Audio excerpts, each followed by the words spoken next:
السلام علیکم ورحمۃ اللہ وبرکاتہ وبک نستعین اما بعد فاعوذ باللہ من الشیطان الرجیم بسم اللہ الرحمن الرحیم انا اعطیناک الکوثر فصل لربک وانحر ان شانئک هو الابتر صدق اللہ ومولانا العظیم وصدق رسوله النبی الکریم ونحن على ذلك من الشاہدین والشاکرین ربنا تقبل منا انك انت السميع العليم وتب علينا انك انت التواب الرحیم۔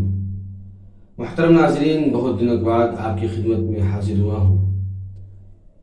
چونکہ قربانی ایک عظیم یادگار ہے، قربانی کی ایک تاریخ ہے۔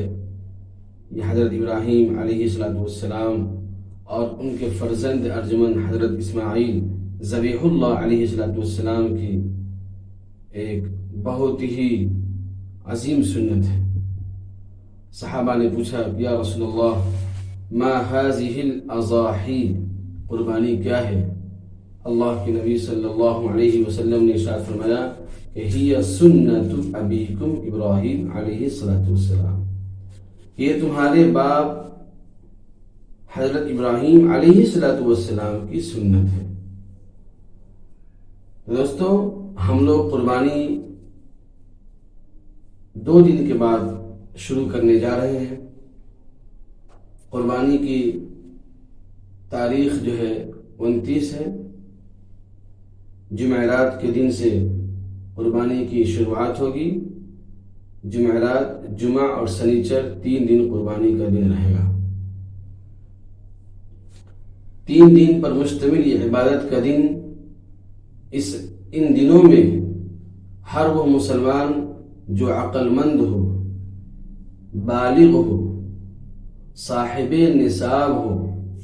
صاحب نصاب کا مطلب کہ اس کے پاس 7.5 تولہ سونا یا اس کی قیمت جتنی نکلتی ہو وہ پیسے اس کے پاس ہوں، 52.5 تولہ چاندی یا ان دونوں کو ملا کر کے ایک ایسی قیمت پہنچ جائے جو 52.5 تولہ چاندی کے برابر ہو۔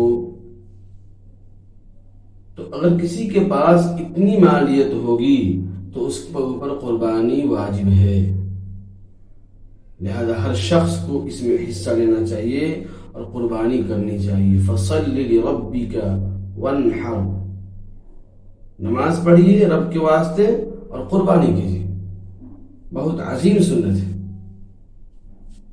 مرد عورت جتنے ہیں سب پر، لیکن افسوس کی بات یہ ہے کہ ہمارے معاشرے کے اندر ایک بات یہ ملتی ہے، تذکرہ ہوتے ہوئے آدمی سنتا ہے، تذکرہ کرتے ہوئے گفتگو کے ذریعے بات سنتا ہے آدمی کہ جو شخص زندہ ہو بعض دفعہ وہ قربانی نہیں کرتے ہیں اور مرحومین کے نام سے قربانی کرتے ہیں۔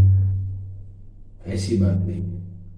اگر آپ کے پاس زندوں کے علاوہ مال بچ جائے تب مرحومین کو کا حق ادا کر سکتے ہیں، نہیں تو صرف پہلے زندوں کا کیا جائے۔ جیسے میں نے ایک شخص نے کہا کہ میں چاہتا ہوں کہ حضرت محمد صلی اللہ علیہ وسلم کے نام سے قربانی کروں۔ میں نے کہا کہ اپنے نام سے کی ہے؟ اس نے کہا کہ نہیں۔ میں نے کہا نہیں، پہلے اپنے نام سے کیجئے، اگر بچ جائے تو شوق سے حضرت محمد مصطفیٰ صلی اللہ علیہ وسلم کے نام سے بھی کیجئے، کیونکہ فرض واجب ابھی آپ پر ہے، ضروری ابھی آپ پر ہے، تو پہلے ضروری چیز ادا کرنی ہے، اس کے بعد مصطفیٰ کے احسانات تو ہم پر اتنے ہیں کہ ہم زندگی بھر ان کے احسانات کو گنائیں گے تو کم ہے،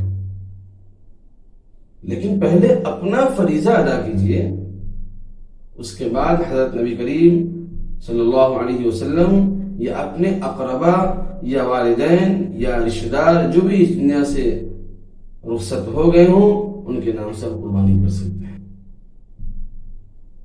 دوسری بات یہ ہے کہ قربانی کے اندر جو بڑے جانور ہیں اس میں 7 حصہ ہوتا ہے، اس کی جو ہے شرط کیا ہے جانور کی؟ کم سے کم 2 سال کا ہونا شرط ہے۔ بہت سارے لوگ بولتے ہیں دانت کا ہونا، دانت کا ہونا شرط نہیں ہے، 2 سال کی عمر کا ہونا شرط ہے۔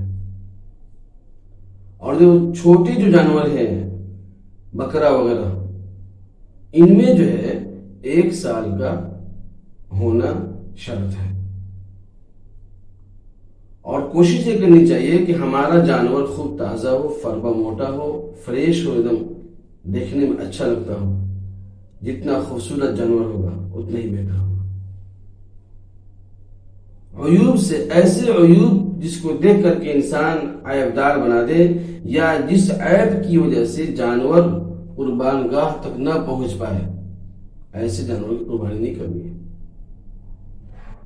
قربانی کے دنوں میں ایک عظیم سنت یہ بھی ہے کہ جب قربانی کا جانور ذبح کیا جائے، اس وقت جن کے نام سے قربانی ہو رہا ہو ان کے لیے ضروری ہے کہ وہ ذبیحہ کے پاس کھڑے رہیں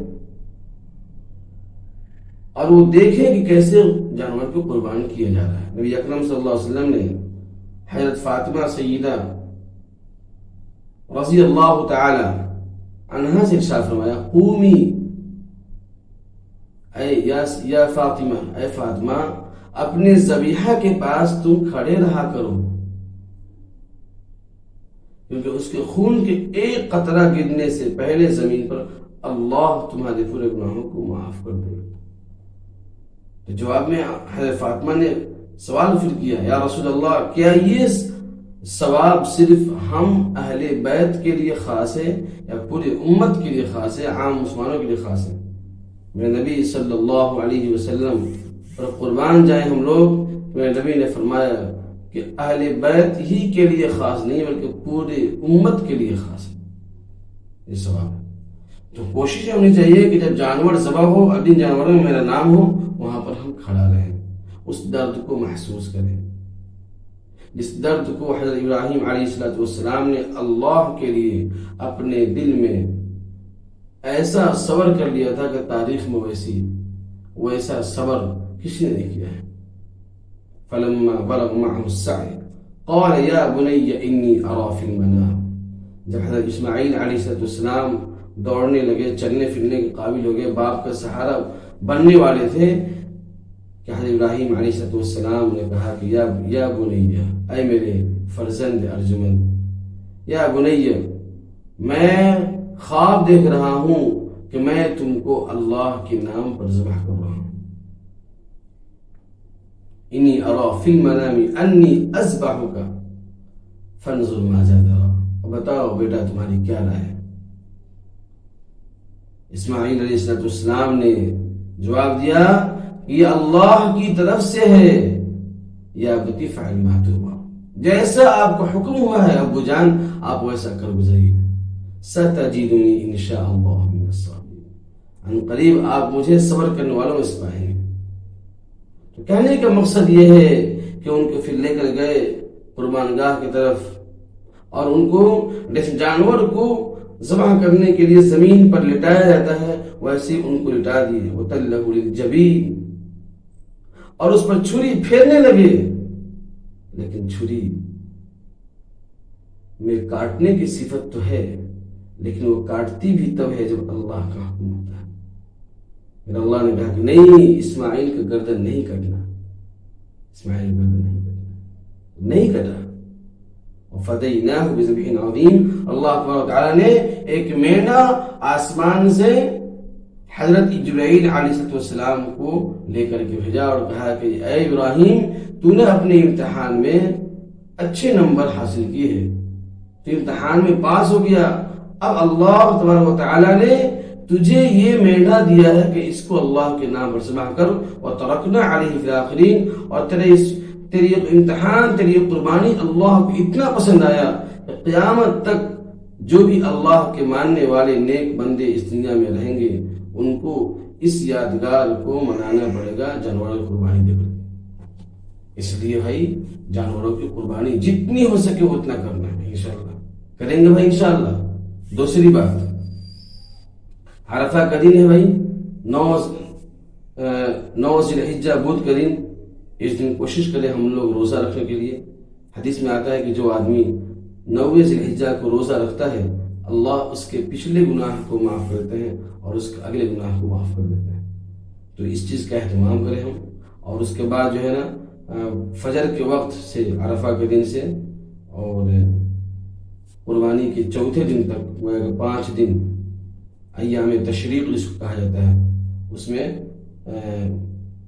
اللہ اکبر ہر فرض نماز کے بعد پڑھنا ہے، یہ تحلیل جو تکبیر ہوتی ہے اس کو کرنا ہے، اللہ اکبر لا الہ الا اللہ واللہ اکبر وللہ الحمد، اس کو پڑھنا ہے انشاءاللہ۔